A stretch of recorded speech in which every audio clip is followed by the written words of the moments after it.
La educación, lo que aprendemos y sabemos en conjunto hace a la sociedad, nos forma como civilización y nos hace progresar.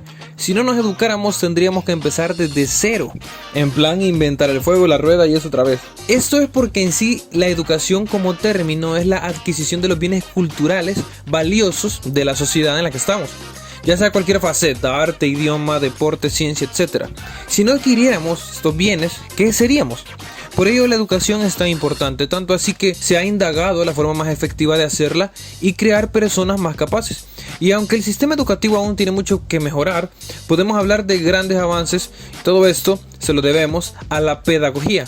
Etimológicamente, pedagogía viene de paidón, que significa niño, y hago, que significa yo conduzco.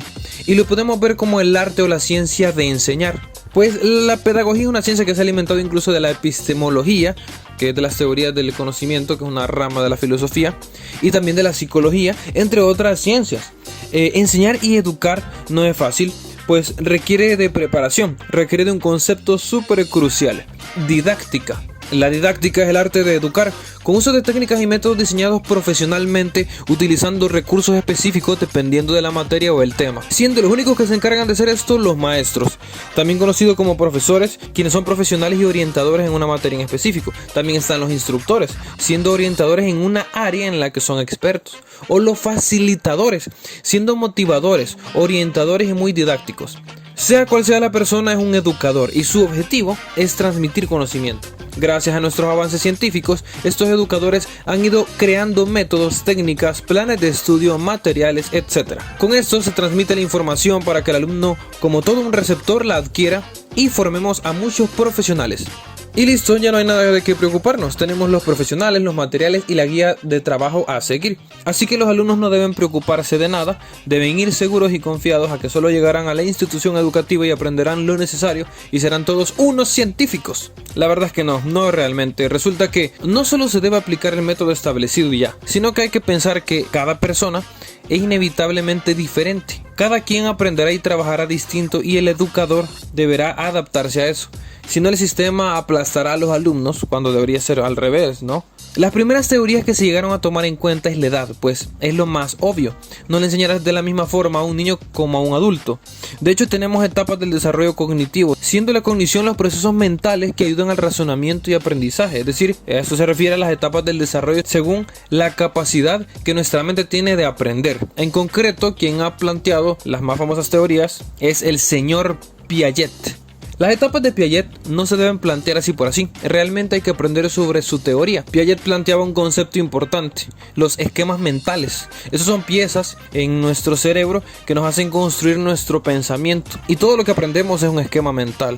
Esquema mental de caminar, esquema de saludar, esquema mental de tomar agua, etc. Según Piaget, para que estos esquemas se formen existe un proceso llamado organización y convierte todo lo aprendido en esquemas. El desarrollo del pensamiento se da mediante la adaptación, donde en la vida constantemente suceden dos procesos. Uno, la asimilación. Los esquemas que tenemos los ajustamos según donde estemos y le damos sentido al mundo.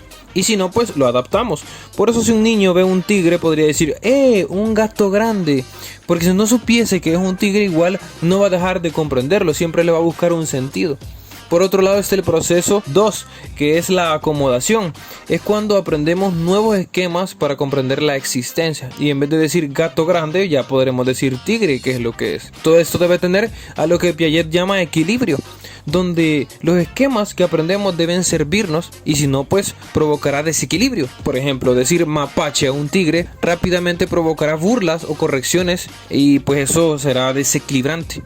Para buscar nuevamente el equilibrio vamos a tener que entender el verdadero nombre de este animal, que en este caso es tigre. Piaget asegura que todos estos procesos ocurren de forma diferente, según la etapa del desarrollo de la persona, y hoy veremos esas etapas. La primera es la etapa sensoriomotriz, que es de 0 a 2 años. Se experimenta el mundo con los sentidos y sobre todo con la boca. El niño debe lograr entender la permanencia del objeto, pues si está jugando con una pelota y se la quitas, creerá que desapareció y ya está.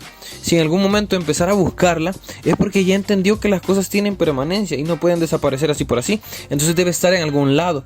Y ahí es cuando el niño entiende que la materia no se destruye, solo se transforma. Ya, eso último fue broma. Además, el bebé debe aprender a combinar esquemas. Puede que veas a uno intentando meter un juguete en un recipiente cerrado. Eso porque no entiende la combinación de esquemas que implica abrir el recipiente, luego meter el juguete y luego cerrarlo otra vez. La segunda etapa es la preoperacional, de 2 a 7 años. Los esquemas pueden ser combinados físicamente, pero no aplicados mentalmente. Es decir, el niño puede hacer lo que no podía sobre el recipiente que hablamos anteriormente, pero ahora no puede realmente construir, por ejemplo, el pasado, pues no tiene las operaciones suficientes para complejar los esquemas.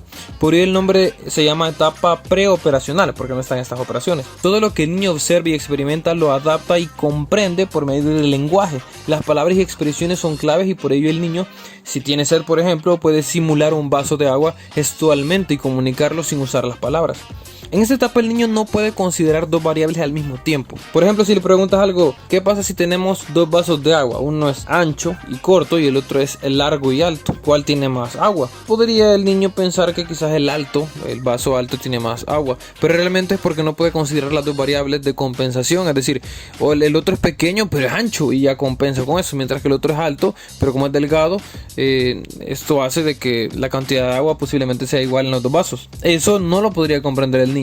Además, el infante cree que todos ven el mundo igual que él. Por ello, no entendería por qué la mano derecha de su amigo no está al mismo lado que la suya. A eso se le llama egocentrismo y no tiene nada que ver con no ser empático. De hecho, siempre se puede preocupar por los demás sin ningún problema. La etapa número 3 compete a las operaciones concretas, que aparece de 7 a 11 años. Aquí el niño supera las dificultades anteriores y entiende la compensación, que era el problema anterior. Logra entender la identidad de los objetos e ideas y clasificarlas. De esta manera sabe que un país está en un continente y el continente en el planeta y el planeta en el universo. Todos estos bloques los consigue gracias al lenguaje. La última y cuarta etapa es de las operaciones formales y es de los 11 años en adelante. El niño, o en este caso el joven, logra tener un pensamiento deductivo y abstracto. Puede suponer cosas en su mente y simularlas, entender ideas como ¿qué pasaría si en el mundo no hubieran animales? Y lograr hacer hipótesis, pues antes esta posibilidad no existía porque no tendría cómo entender algo que no existe, pero ahora sí lo puede simular en su cabeza. De esta manera empieza la pubertad. El individuo crea simulaciones en su cabeza y puede desarrollar utopías, o sea, mundos perfectos, y criticar la estructura social, política, etc. Cuando sabemos de estas etapas, podríamos pensar que ya lo hemos logrado todo, pues al adaptar sistemas didácticos según la edad, los niños aprenderían de una forma eficaz y perfecta. Pero hay más problemas. Resulta que todo esto es subjetivo, pues es imposible encasillar a las personas por edad. Cada uno llevará un proceso individual. Por eso las perspectivas neopiagetianas proponen que estas etapas son aproximaciones en las edades, pero ni siquiera es un ideal, solo es una aproximación. Así que en lo que un maestro trata a un grupo con un nivel de desarrollo general, puede que muchos de este grupo tengan un desarrollo inferior y se frustren en el proceso. De esta manera podrán creer que son incapaces o inútiles, cuando no es así. Por otro lado, las diferencias no solo son el desarrollo individual, sino el contexto sociocultural que influye en el niño, su crianza, familia, afecto, amigos, comunidad de entorno, etc. Vygotsky plantea que el desarrollo depende de este contexto. Incluso sabemos de aportaciones de Albert Bandura, quien teorizaba sobre el aprendizaje conductual que los niños tienen en la observación de los adultos. Si ellos ven violencia, pues van a imitar violencia. Aquí nos damos cuenta que cada alumno no solo estaría en una etapa diferente, sino en un mundo diferente. Pero hay más. Se ha estudiado que existen 8 tipos de inteligencias, de las cuales algunos tendrán más que otros, por lo que serán favorecidos por el sistema educativo y otros no, desperdiciando otras grandes habilidades. Las inteligencias son las siguientes. Número 1, la lógico-matemático, para deducir, calcular, intuir, etc. Número 2, la lingüística, se refiere a la expresión escrita, la escritura en sí también, la facilidad de hablar, improvisar en el habla, etc. La tercera es la espacial. Es la comprensión de los espacios, sirve para saber dar y entender direcciones, manejar un auto, calcular los movimientos del cuerpo, etc. La número 4 es la interpersonal, es la capacidad de relacionarte, expresarte, socializar y entender a los demás. La quinta es la intrapersonal, es la capacidad de entenderse y conocerse a uno mismo. La sexta es la música, ayuda a la comprensión de notas musicales, entenderlas y percibirlas con facilidad, además de los ritmos, tiempos y métricas en un compás. Número 7, la inteligencia naturalista. Sirve para poder empatizar con el entorno, en concreto con la naturaleza. De esta manera entiendes que botar basura en la calle es indebido. Si lo haces, no solo eres un mal educado, sino que teóricamente eres tonto e incapaz de entender lo que estás haciendo. Y la última inteligencia, la número 8, es la corporal. Refiere al manejo del cuerpo para hacer deporte, bailar o incluso tocar un instrumento. Por supuesto, todas estas inteligencias se relacionan entre sí para poder realizar cierto tipo de habilidades. Por ejemplo, cuando tocas un instrumento, calculas los espacios de tus dedos con la inteligencia espacial. Coordinas lo que haces con la inteligencia corporal. Además, si sabes de teoría y la aplicas, deberás usar tu inteligencia lógico-matemática. Y obviamente la musical, la inteligencia musical, es la que está más presente. Así que en resumen debemos lidiar con tipo de desarrollo mental, tipo de contexto sociocultural del alumno, tipos de inteligencias y encima muchos tienen problemas de aprendizaje que igual debemos aprender, así que los vamos a enlistar. Número 1 es la dislexia. Es un problema de lectura a una edad superior a 7 o 9 años. Consta en retardo en el lenguaje y articulaciones de palabras, confunden nombres de letras y colores, confunden la secuencia de sílabas y dicen palabras como estógamo. Escriben letras y números invertidos, problemas de inseguridad al escribir y leer, obviamente porque lo están haciendo mal, reemplazan mayúsculas por minúsculas y tienen muchos problemas ortográficos, además de confundir símbolos que se parecen como la P, la B, la D y la Q. Obviamente estos detalles producen mucha frustración en el alumno. Número 2, la disgrafía. Es a partir de los 7 años y es cuando hay deficiencia al escribir. Eso tiene que ver con la postura e intensidad en la que se agarra el lápiz, ya que es incorrecto. Además no existe coordinación muscular y tiembla la mano al escribir. Por más que el niño quiera, no se le entiende lo que escribe. No es un problema como la dislexia, esto es más fisiológico, o sea, del cuerpo. Aunque bueno, también guardará relación juntas. Número 3, el trastorno lector. Principalmente puede ser por una lesión cerebral y es cuando después de los 8 años el niño no puede entender lo que lee. Por más que lo intenta, es decir, lee un párrafo una y otra vez, pero la idea no la capta. La idea del párrafo no la capta por más que la lea muchas veces. Número 4, la discalculia. Esto es cuando un niño completamente normal presenta problemas para hacer operaciones matemáticas. Es como que cuando ve los números es como otro idioma, como que fuera chino. Y eso obviamente también produce otras cosas como la escritura incorrecta de los números. Y pues eso se debería detectar después de los 7 años. Número 5, el trastorno de atención con hiperactividad, también conocido como TDA. No se toma como problema de aprendizaje en sí, pero vaya que afecta, ya que altera la atención y organización de la persona acompañado de una gran hiperactividad. Esto es por un desorden en los neurotransmisores. Y número 6, que también a pesar de que no se habla mucho de esto, pero en las academias de músicas existe, es la arritmia musical, cuando la persona es incapaz de llevar el ritmo y pulso de un compás en la música. Por supuesto, todos esos factores pueden tener intervención psicológica y se pueden mejorar. Al tener tantas variables y factores en cada estudiante, el sistema educativo se abruma y no puede con tanto, estresando a los alumnos y provocando gran desmotivación. Actualmente aún le falta mucho por mejorar, a pesar de que hay muchas propuestas de modelos educativos. El primero es el modelo tradicional, altamente criticable, que califica por memorizar y no por aprender, y lo hace a base de notas. Eso también ligado con el método conductista, que refuerza conductas positivas dando recompensas. Por ejemplo, si salís bien en el examen te compenso con una buena nota y viceversa, si salís mal tendrás malas notas. El modelo romántico ya se asemeja a algo más nuevo, pues busca que el alumno experimente. No se le evalúa con notas o números, sino con un análisis cualitativo del docente, es decir, un análisis descriptivo. El modelo cognitivista busca que el alumno sea autónomo, otra buena propuesta, y evalúa el desarrollo cognitivo. Y finalmente el modelo constructivista es quizá lo mejor que tenemos hasta ahorita. A pesar de que siempre se maneja con calificaciones, se busca que el alumno tenga un aprendizaje significativo. Ese concepto es clave, ya que con esto se saca el mayor potencial del alumno. Él construye su propio aprendizaje a base de lo que busca y aprende de forma autónoma y con ayuda del profesor. Así que hablemos del constructivismo. El constructivismo se llama así porque busca que el alumno, de mano del docente, construya su propio aprendizaje. De esta manera el proceso será individual y tratará de darle solución a todas aquellas variables antes mencionadas y que logre ser significativo.